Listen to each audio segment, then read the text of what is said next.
for years, anytime I've been reading or listening to anything about people trying to understand the brain, it's been a case of they weren't even sure where a lot of things were happening, where a lot of the information was stored, and where the computation was taking place. Because you can watch an MRI and watch things fire, but that doesn't give you like a specific location. There was a discovery that happened many years ago, which I wrote about in the book, which even a lot of neuroscientists just sort of ignore, but many understand it. And that is the part of the brain that's most associated with intelligence is the neocortex. It's like 3/4 of our brain. It's a big wrinkly thing everyone sees, right? And it's made of 150,000 little columns. You can think about the size of a grain of rice. And there's a famous scientist, Brennan Mountcastle, who said, these things all look identical, by the way. These little grains of rice that make up your neocortex look identical. And they're very complex, but identical. But they do different things. There's vision, there's hearing, there's language, there's touch, there's high-level thought, there's mathematics. Everything we do is based on this neocortex. And he said, Brennan Mountcastle said, I think they're all doing the exact same thing. And if you hook at this part of the neocortex up to an eye, you get vision. If you hook it up to the ears, you get hearing. If you hook it up to the output of other ones, you get language. He says they're all doing the same thing. And there's a lot of evidence to support this, but it's fantastical. It's like, how could everything we do be based on a simple little thing that's about the size of a grain of rice, 150,000 of them. And, but no one knew what it was. And so what we kind of discovered, we actually did, we discovered what that thing is doing.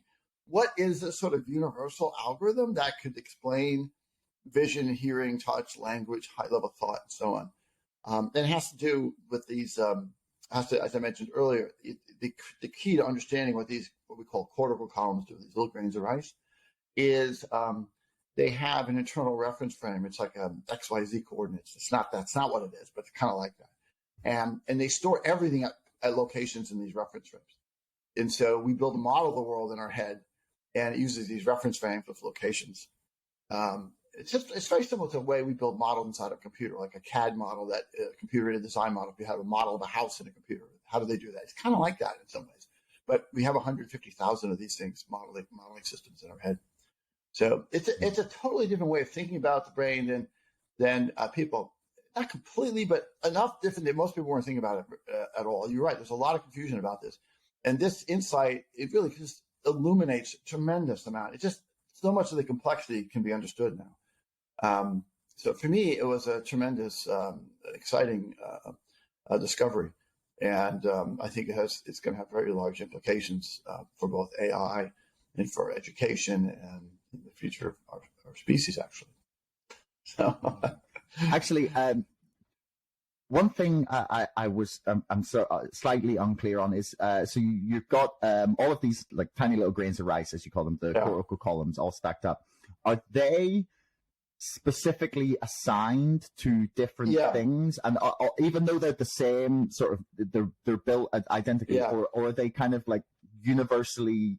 Do they have like universal utility? So like, is one that's like working on your smell, perhaps, then able to be like repurposed by your brain, or are they all like individual? Well, that's it. So imagine they're all lined up in this. Imagine they're vertically stacked next to each other. So there's a big sheet. That's what your neocortex is.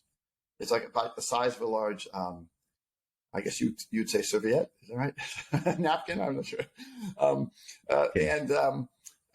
it's about 2.5 millimeters thick, and that's what it is. Now, in your brain, in my brain, the output of the eye projects to one section, and the output of the ears projects to another section. The output of the skin projects to another section, and other parts of the neocortex get inputs from other parts of the neocortex. So they are assigned this wiring diagram at birth.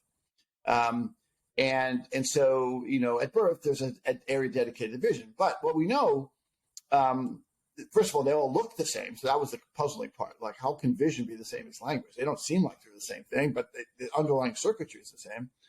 And then we also know that if you have damage to your brain, or if you're blind, or there's other sort of trauma that might occur, that the brain can reposition it, repurpose it. And so people who are born congenitally blind, the part of the neocortex that normally does vision does something else. The brain figures out, well, I'm not getting any input from the eyes, let's try something else. And so it rewires itself. So it's a bit of both. It's like these things are, we have an architecture. We're not just a big soup of these things up in your head. There's an architecture we're born with, and things are connected in a certain way, but it's also pretty flexible. And if the brain needs to, it can wire it up to an extent. That's also just a fascinating little piece, that the brain is like physically capable of rewiring itself, even at like a really low level. I find that brilliant. Yeah, and this is why people don't. Yeah, this is why if you have a stroke or something like that, over the next 4 months you can recover a lot of abilities, because what's literally happening, the neurons are sending their signals saying, I'm going to try over here. I'm going to try over here. It's called neuroplasticity. You can only do it up to a point. You can't recover everything, but it's quite flexible. In fact, throughout our lives, every day when we learn new skills or do things, our brain is kind of constantly rewiring, trying to figure out the best configuration. It's pretty amazing. Yeah, I love there's a Jordan Peterson lecture on personality, and he was talking about how when we take and experience new things, that our brain is literally like creating new pathways, and we're not just like mentally changing ourselves like in some esoteric sense, but it's like actually physically happening. It's physically rewiring. I know it's actually, there's people who've shown the extent of this, and it's amazing. It's like your brain can really rewire. I mean, not 100%. It's not like this, bowl of spaghetti that you can just, but it's, there used to be people, many years, decades, people thought the brain was pretty static, that, once you're born, that's it. And the idea now that it's very plastic is the term. It's very plastic. We're constantly getting new neurons. They're constantly rewiring. It's constantly trying to figure out what the best configuration is. And so we're not static. Thanks for making it all the way to the end of the podcast. Don't forget our sponsor, ExpressVPN, and my book, Brexit, the Establishment Civil War, can both be found in the links in the description below. And also, please like, share, and subscribe to this podcast. It's the best way to help us grow. Until next time, thanks for listening.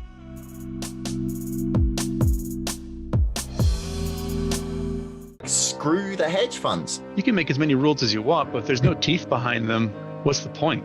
Well, like Citadel is potentially just gone in a few months. It feels like financial institutions, that they are all laughing at us by buying GME. Screw the hedge funds. Like, I will lose my entire investment if it brings them down. Why on earth, last May, could you buy the entire company for $200 million? What's been happening on Reddit and in social media and in the marketplace has never been seen before. I argue that nothing is off the table. There is nothing off the table when dealing with the volumes of money in something as big as the United States stock market.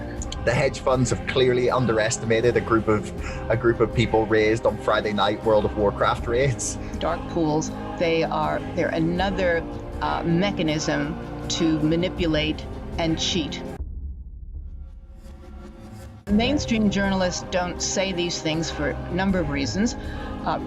One is their sources are the people that I'm talking about, and so they can't call somebody a crook. Superstonk and the other communities that have emerged are a hive mind, the likes of which we have never seen before. It's madness and brilliance, insanity and genius all rolled into one.